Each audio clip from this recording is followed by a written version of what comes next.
पूरी मीडिया बंधुओं का इतने धैर्य से आपने मुझे सुना।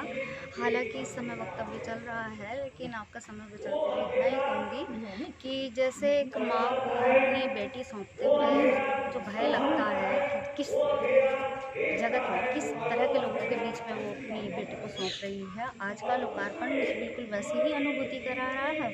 और कविताएँ समझिए कि मेरे संतान की तरह हैं, बहुत पाला है, पोसा है, जीवन के 40 दशक लगे हैं। इस कोरोना टाइम में सकारात्मक ऊर्जा को मैं किस प्रकार से अभिव्यक्त करूं, यह मेरा एक सामाजिक दायित्व बन गया था।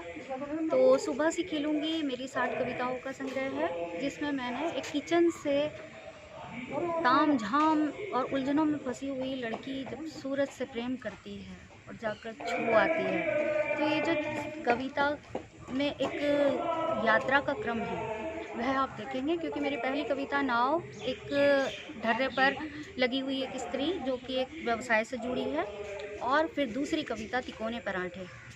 तिकोने पराठे कविताओं को कई बार आकाशवाणी और दूरदर्शन पर सराहा गया है।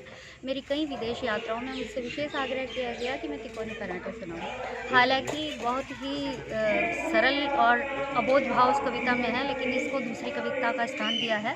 और 60वीं कविता में बिल्कुल एक विजेता का भाव आप उसे देखेंगे। अब सभी कुछ मैं बता दूँगी तो मेरी पुस्तक आप कहाँ पढ़ेंगे। मेरी पूरी कविता का जो सार है, काव्य संग्रह का सार है, वो है कि नकारात्मकता।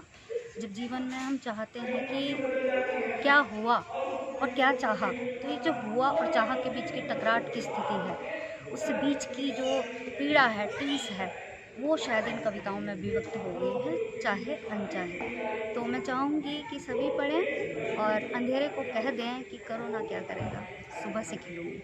धन्यवाद।